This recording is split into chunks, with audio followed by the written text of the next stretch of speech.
yang kemarin juga tidak bisa menjawab itu.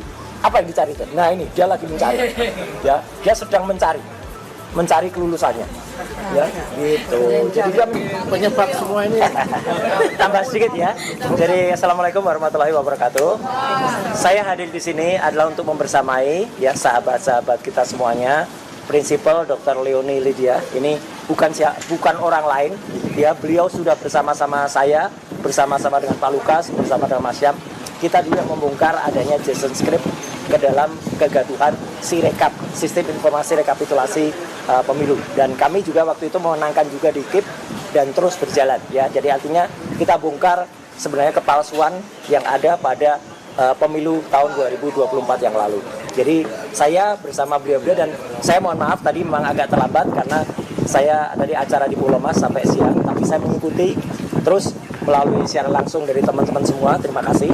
Dan tadi saya setuju dengan apa yang disampaikan oleh Pak Lukas bahwa telah terjadi bukan keterbukaan informasi publik, tapi ketertutupan informasi publik.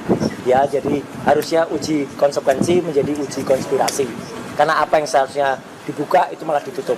Dan saya sebagai alumnis, ya bukan alumnis ya, lulusan UGM S1, S2 asli ya, itu bersama dengan Dr. Isman, bersama dengan Dr. Tifa, ini sangat menyayangkan.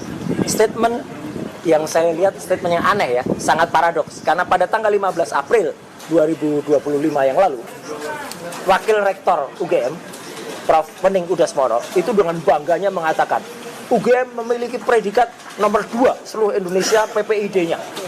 Kalau nomor 2 aja gagap kayak tadi, saya nggak bisa membayangkan yang lain-lain kayak apa. Ya, karena tadi sampak betul bahwa UGM itu tidak memiliki pengetahuan terhadap keterbukaan informasi publik. Konyol sekali tadi yang disampaikan. Informasi yang disampaikan termasuk ya 505 dokumen yang diserahkan ke Polda Metro dan kemudian mostly semuanya dihitamkan. Itu kan merupakan sungguh sesuatu hal yang sangat-sangat aneh. Dan tadi tidak salah kalau sempat nama saya sempat di sounding, karena pada saat pengumuman, kalau teman-teman lihat pada saat podcast yang dilakukan oleh Rektor UGM, Profesor Dr.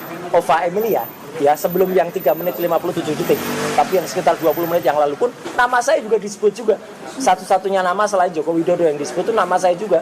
Apakah Roy Suryo kalau ditanya juga akan disampaikan informasinya. Menurut saya semua harus diberikan oleh UGM. Saya setuju ya Dr. Leonie, UGM jangan buang badan. Tampak betul bahwa UGM itu sangat buang badan di lapangan. Juga tadi ada pertanyaan dari lawyer yang mengatakan soal IP. Ini menarik ya. Pada tahun 2013, pada sebuah acara di Universitas Islam Indonesia, waktu itu hadir Prof. Mahfud MD, Joko Widodo, dan Buya Syafi'i Ma'arif. Ya, waktu itu ditanyakan betul IP-nya berapa, dan Jokowi menyatakan IP-nya di bawah 2 dan tidak pernah diralat sampai hari ini. Ya, kalau diralat, ya udah kita maklum, dia tidak pernah meralat. Padahal itu informasi yang disampaikan di sebuah kampus terkemuka. Artinya hanya ada kemungkinan dia bohong atau bohong, ya gitu. Dua-duanya bohong. Kalau memang dia IP-nya di bawah 2, nggak mungkin lulus pada evaluasi semester di sarjana muda.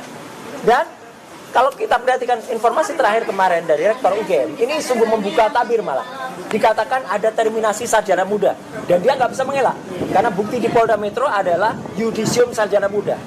Teman-teman, yang tidak ada terminasi sarjana muda seperti saya itu nggak ada terminasi sarjana muda. Itu 5 tahun tuh cepat sekali.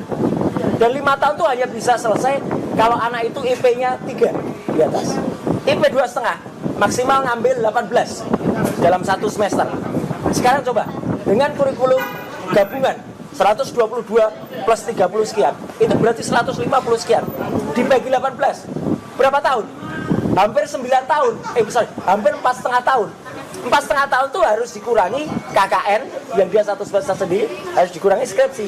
Jadi semua teori itu harus selesai 3,5 tahun. Nggak mungkin dengan IP yang hanya 2,5 lebih sedikit.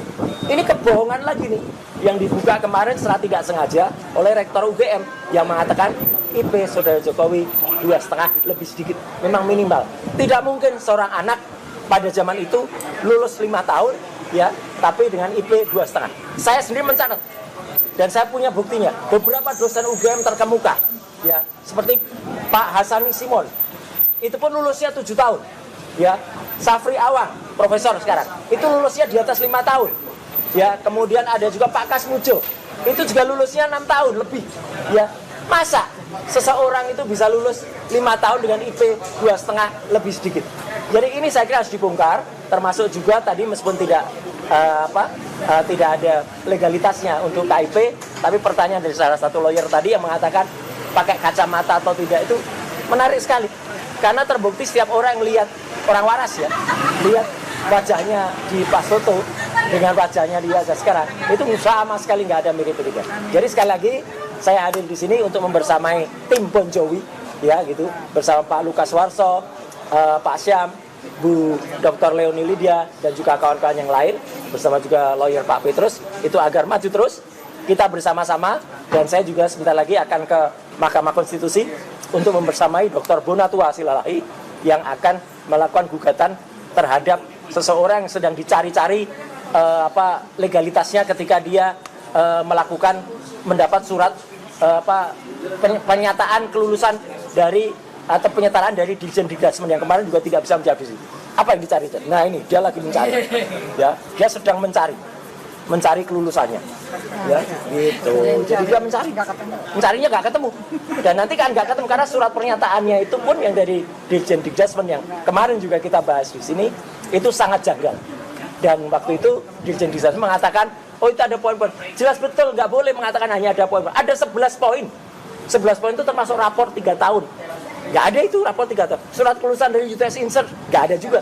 Saya pulang dari Australia membawa 5 contoh rekan tahun lulus 2005. Tidak ada satupun yang mengenal, ini sama dengan Pak Agus, ya itu sahabat saya. Dan kami berdua berangkat itu dengan uang sendiri. Nggak ada bohir, nggak ada apapun. Ya, taksi penuh, ya visa bayar sendiri, tiket jadi itu clear ya. Jadi sekali lagi teman-teman terima kasih semuanya.